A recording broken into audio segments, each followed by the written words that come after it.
So you just seen so far Mendel's experiments on pea plants, then terminology related to Mendelism. Now about molecular basis of flower color in pea plant. So in that molecular basis of flower color in pea plant, already you have studied about 7 pairs of contrasting characters. See height of the plant, color of the flower, then seed coat color, seed form, in pod form, pod color, flower position. Like that 7 pairs, I just gave you one thing now, 7 pairs of contrasting characters in the form of a chart. So 7 pairs of in that molecular basis of flower color in pea plant. How the flower color is controlled in pea plant, and this is by gene only, gene action only.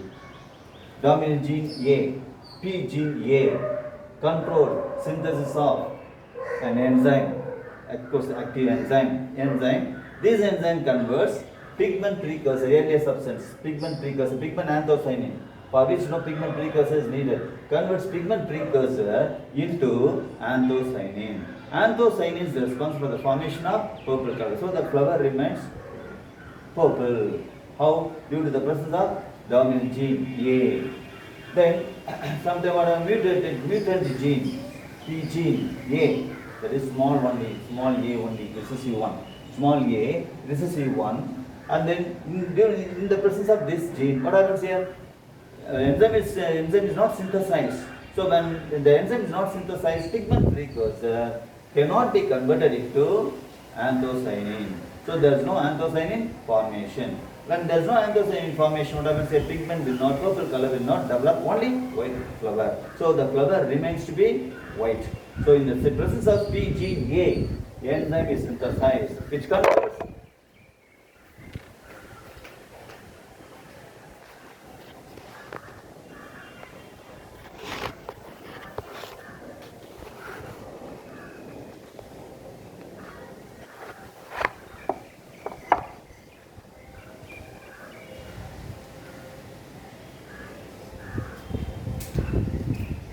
pea plant gene A, capital A, converts pigment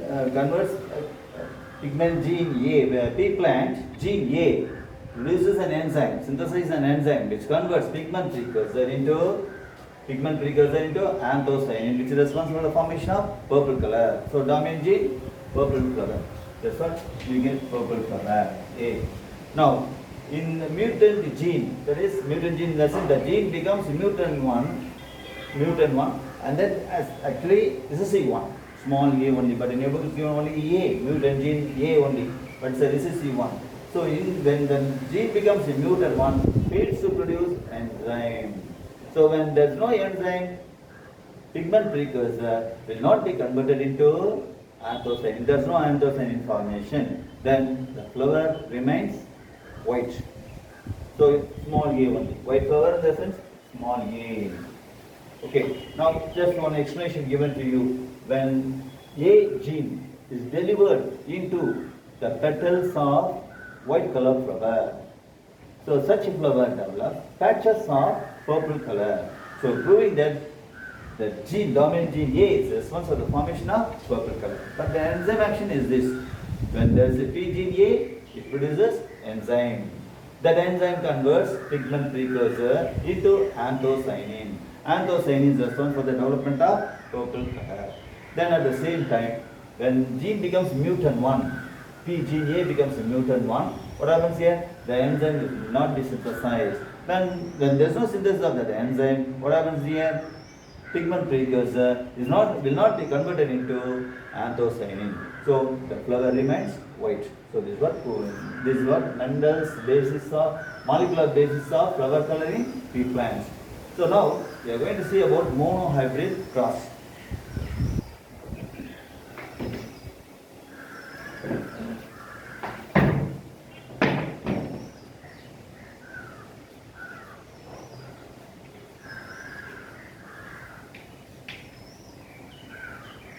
Monohybrid cross. What is monohybrid cross? Crossing with a pair of contrasting characters, single traits. Crossing with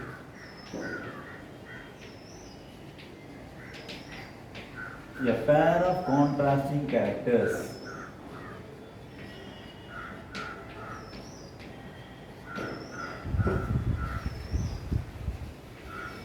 crossing with a pair of contrasting characters, it is called monohybrid cross. Single trait. Crossing with single trait. Trait means character. Crossing with a pair of contrasting characters or crossing with single trait, it is called monohybrid cross. So Mendel always selected few breeding varieties as parents. Tall, dwarf as parents. Parents. And then all those things in the F1 generation were tall. All those things in the F1 generation were tall. Why tall? The character which is expressed in the F1 generation is called dominant character. The character which is not expressed in the F1 generation is called recessive character. He self-pollinated the F1 hybrids. Self-pollinated the F1 hybrids is crossing with the same. So you get tall is to dwarf. In the F2 generation, the ratio of 3 tall is to 1 dwarf. 3 tall is to 1 dwarf. So this was monohybrid cross. Crossing with a pair of contrasting characters called monohybrid cross. Mendel just selected few breeds as parents, tall few breed and dwarf few breeds as parents. Now, he made a cross between tall variety with the dwarf variety. All those things in the F1 generation were tall. Then, when the F1 hybrids were self-pollinated, the offsprings produced in the F2 generation, the ratio of 3 tall is to 1 dwarf. 3 tall is to 1 dwarf. So in that, Mendel conducted experiments. You have few things in there. What are the things in the sense? Mendel, actually, he made a cross between tall variety with the dwarf variety. Then male plant, tall variety as a male plant parent, dwarf variety as a female parent. Next one about reciprocal cross. He made reciprocal cross. Reciprocal cross in the sense in one cross, tall plant as a male. Then dwarf plant as a female. Then all the options in the F1 generation were tall. Then another cross, same kind of cross, tall plant as a female. He just used tall plant as a female parent, dwarf plant as a male parent. So even then, he got only tall variety in the F1 generation. So what is the purpose of reciprocal cross? To prove that sex has no influence over the inheritance of characters. The purpose of reciprocal cross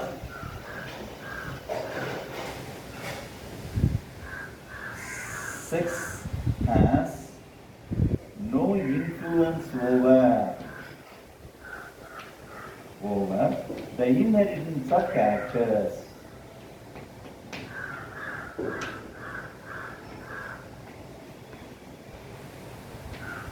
Sex has no influence over the inheritance of characters. That's what called reciprocal cross.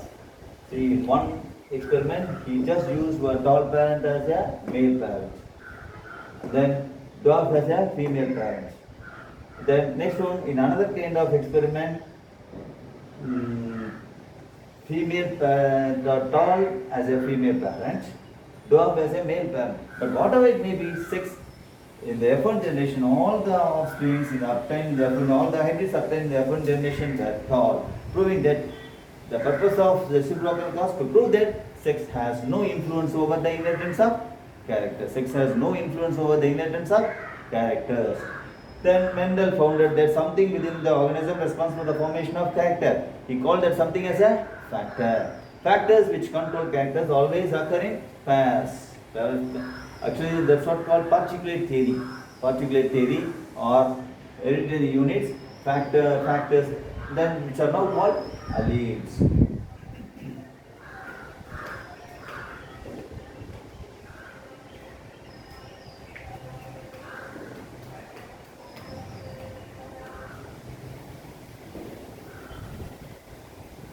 Mendel found out there's something within the organism responsible for the formation of character. He called that something as a factor.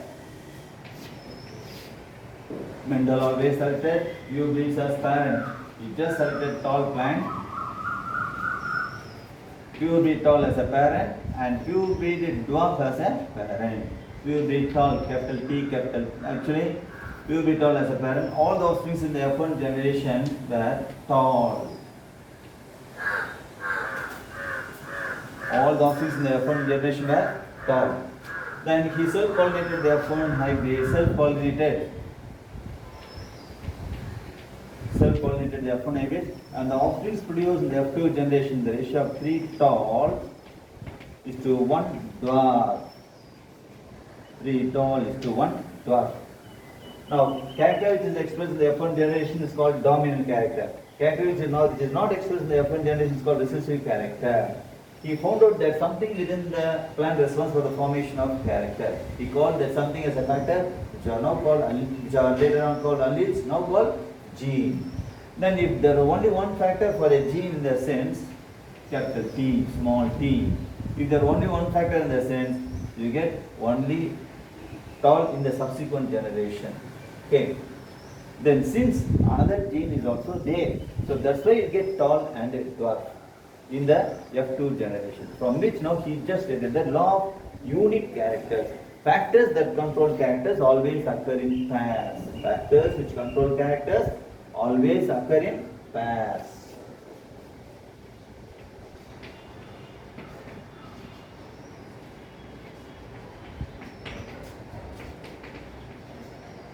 Factors which control characters always occur in pairs. So if there are only single factor in the sense, you will not obtain dwarf. Since this factor is also there you get dwarf. So there must be 2 factors for each. So now what happened here? Tall plant crossed with the dwarf plant. Then next one about all the offsprings in the F1 generation were tall. When the F1 hybrids were self-pollinated, the offsprings produced in the F2 generation, the ratio of 3 tall is to 1 dwarf. If there were one factor in the sense, only tall plant would have produced in the F2 generation. Since the dwarf plant also developed in the F2 generation, he stated that factors that control characters always occur in pairs. That's what called law of unit characters. So now, you just see that gamete produce capital T, small t, these are the gametes. Male parent, female parent.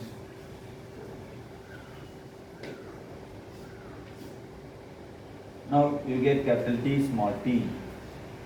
2 types of gametes.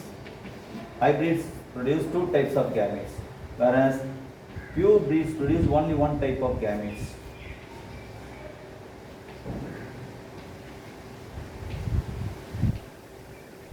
Pure breeds produce only 1 kind of gamete. Only 1 type of gametes.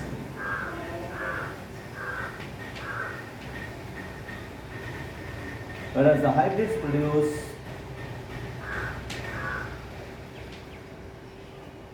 2 types of gametes.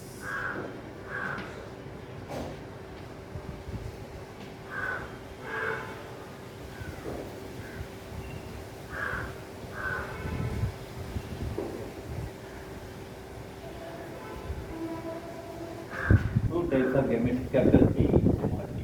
Here, only one type of gametes is either capital T or small t, like that.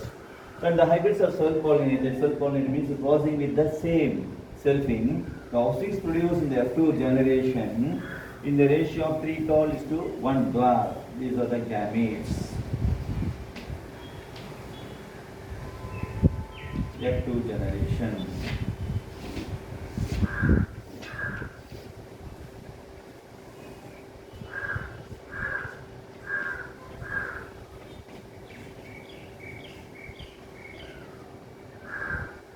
This one male gamete, this one female gamete. So male gamete fuses with the female gamete, you get capital T, capital T. Again, male gamete fuses with the female gamete, you get capital T, small t. Here also, male gamete fuses with the female gamete, capital T, small t. Male gamete which is the female gamete, small t, small t. Like that, this one is tall, tall, tall. So 3 tall is to 1 dwarf. So this one checkerboard method. So the phenotype is then now phenotype and a genotype. Phenotype is a physical expression of a character. Character always expressed in the form of what? Tall, dwarf, like that. Physical expression of a character is called phenotype. Then genetic constitution of an organism, gene constitution of an organism is called genotype. So phenotype ratio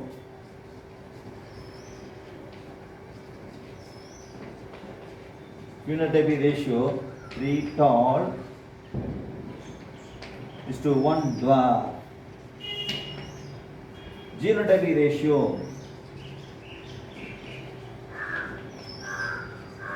genotype ratio 1 capital T is to 2 capital T small t is to 1 small t. So these are all similarly externally, but internally gene constitution they differ. So 1 is to 2 is to 1 genotypic ratio. Physical expression of a character is called phenotype. Genetic constitution of an organism is called genotype. So this is what monohybrid class. Then another law proposed by Mendel from monohybrid class. One law of unit characters. Then second one, law of dominance. Law of dominance. So according to law of dominance, in a cross between two pure breeds, only one of the parental character expressed in the F1 generation. That character is called dominant character. This is not called law of dominance. In a cross between two pure breeds, only one of the parental character can be produced in the F1 generation. It is called law of dominance. The character which is expressed in the F1 generation is called dominant character. Which is dominant character? Tall is the dominant character. The character which is not expressed in the F1 generation is called recessive character. Dwarf is the recessive character and reappeared in the F2 generation. The character can reappear in the F2 generation only due to dominance. Actually, what happened to the dwarf character? Dwarf character suppressed in the F1 generation. But again, which condition? Again, in homozygous recessive condition, that can be expressed. Okay, this is one law of dominance, one law of unit character. Factors that control characters always occur in pairs. Okay, occur in pairs. That's what law of unit characters.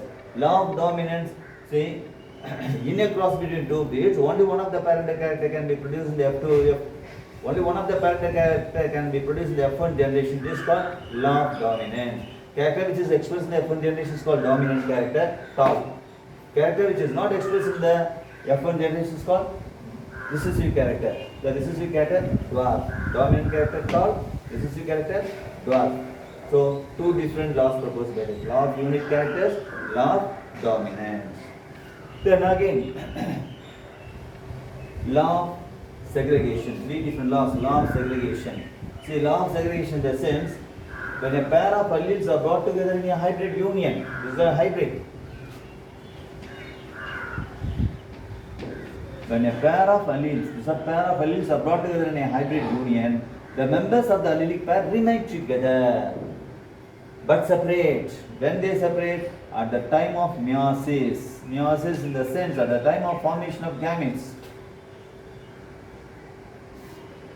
At the time of formation of gametes, meiosis occurs. So at the time of meiosis, the factors separate and move into the gametes. Each gamete receives only one allele, but not both. So that's why it is also called law of purity of gametes. When a pair of alleles are brought together in a hybrid union, pair of alleles are brought together in a hybrid union, the members of the allelic pair remain together without mixing with each other, but separate at the time of formation of gametes, so that each gamete receives only one allele, never both. So that's why law of segregation is also called law of segregation is also called law of purity of gametes. Law of purity. Each gamete receives only one allele, only one gene, but not both. That's why it is also called law of purity of gametes. So law of unit characters, law of dominance, then law of segregation. Okay.